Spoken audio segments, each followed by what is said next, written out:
¿Existen partidos políticos católicos? La respuesta es no.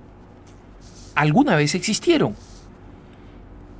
Fueron creados para defender a los católicos, específicamente a los católicos de otros partidos anticatólicos.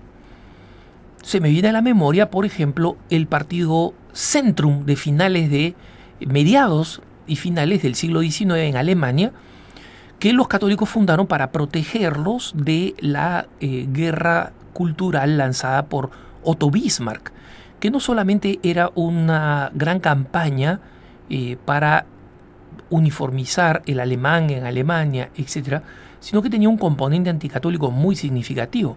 O la democracia cristiana original en Italia, que se fundó a finales del siglo XIX también como el Partido Popular, el Partito Popolare, ¿no? Y que luego se convertiría en la democracia cristiana. Pero en general el Centrum desapareció y la democracia cristiana italiana se convirtió en un nido de corruptos y finalmente terminó estallando. Hoy existen algunos que han renovado el nombre antiguo de Partido Popular, otro segmento minúsculo se sigue llamando democracia cristiana, y así sucesivamente. Lo importante de un partido es saber si es que este partido político cumple con los conceptos fundamentales de la doctrina social de la Iglesia y si es que comparte la visión que los católicos tenemos de la realidad política. En algunos casos hay partidos políticos tan grandes como por ejemplo el Partido Peronista en Argentina, que tiene facciones significativamente opuestas en su interior. Facciones que van desde los católicos bien formados que quieren una disciplina según la doctrina social de la Iglesia y una política según la doctrina social de la Iglesia, y existen grupos que son totalmente radicales en el sentido político, ¿no? Es decir, cuya agenda es una agenda profundamente anticatólica en la práctica. El Partido Socialista en España, por ejemplo, ese es un partido que no podemos llamar que sea anticatólico por su plataforma. Ya no existen partidos anticatólicos por plataforma, que yo recuerde, no existen, ¿no?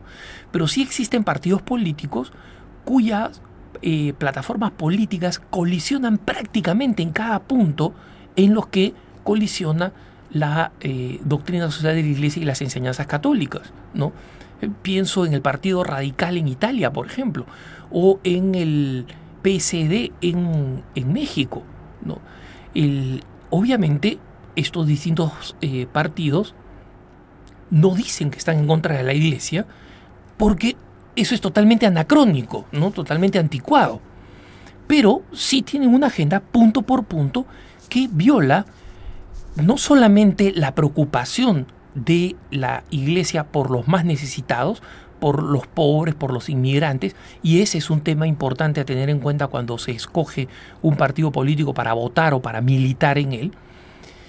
Pero lo fundamental es comprender que existen 5 puntos no negociables, como los explicaba Monseñor Thomas Olmsted de Phoenix, Arizona, en los Estados Unidos, en un folleto muy bueno sobre cuáles son los criterios que el católico debe tener para actuar en la vida pública, como votante o como político, como actor político. Y decía, en primer lugar, un partido político tiene que tener una plataforma que respete el derecho a la vida del no nacido, y no solamente del no nacido en abstracto, sino en específico, desde el momento de la concepción hasta la muerte natural, ¿no?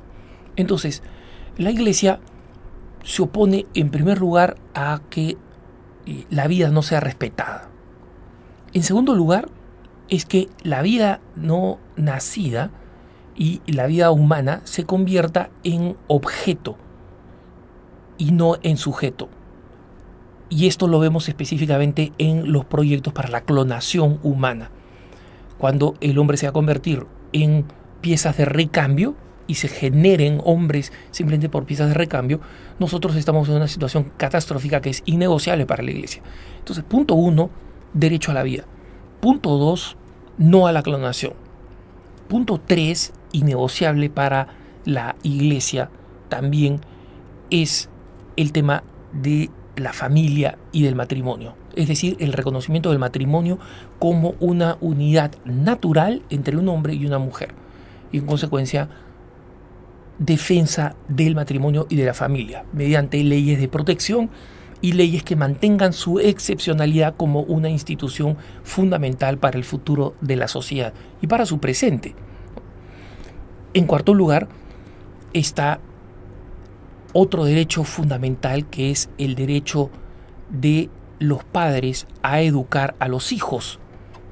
Eso no puede ser arrebatado como pretende el Partido Socialista Español, hacerlo mediante la imposición de una ley de educación en la que básicamente se postula lavarle el cerebro a los niños, que además ni siquiera son hijos de los dirigentes. Todos estos dirigentes son socialistas anticatólicos que no tienen hijos y quieren imponer una forma de pensar a los hijos que tienen los demás.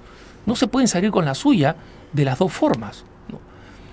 Tienen que de alguna forma escoger. Si quieren educar hijos, que los tengan, y si no quieren tener hijos, que dejen a los padres educar a sus propios hijos. Y el quinto principio no negociable es el tema decisivo del patrimonio genético del ser humano. El ser humano tiene que ser protegido en su patrimonio genético a toda costa.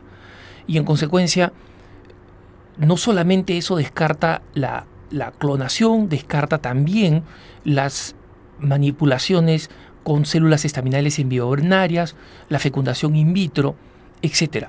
Cualquier forma de manipulación que cosifique al hombre, que lo convierta en una cosa. Si es que un partido político representa estos 5 puntos y a eso se le añade una importante preocupación por el bienestar de la sociedad en todos sus ámbitos, especialmente de aquellos más vulnerables y desprotegidos, los pobres, los ancianos, los discapacitados, para que reciban una atención prioritaria y salgan de situaciones y de estructuras de injusticia hacia estructuras más justas. Los otros temas son discutibles y el católico puede opinar y discrepar.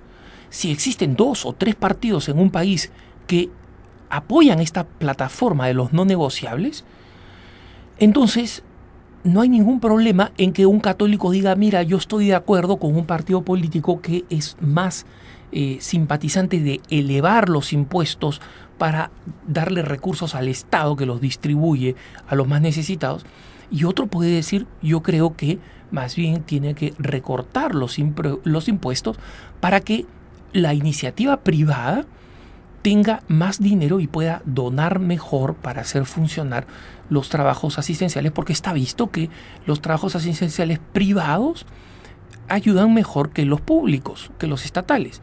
En consecuencia, sobre este tema los católicos honesta y legítimamente, como otros temas, pueden discrepar. ¿Cuánta inmigración se acepta? ¿En qué términos? Sobre ese tema se puede discrepar, ¿no? Lo que no se puede ser es una persona completamente cerrada a las necesidades de las demás personas, entre los cuales están, entre los más vulnerables, también los inmigrantes, ¿no? Y por eso es que los obispos defienden una ley comprensiva que los incluya y los proteja. ¿Cuáles son los postulados exactos que esta ley debe tener? Los obispos dejan a los laicos discutir esos detalles. Sobre esos podemos discrepar. Sobre lo que no podemos discrepar es sobre la supremacía del tema de la dignidad humana. Entonces, ante una votación, basta que nosotros nos informemos de los partidos políticos y de sus auténticas posturas, y también de la idoneidad moral de sus políticos, porque pueden haber partidos que tienen excelentes plataformas y políticos tan corruptos que jamás la van a poner en práctica. Que tengas un buen día.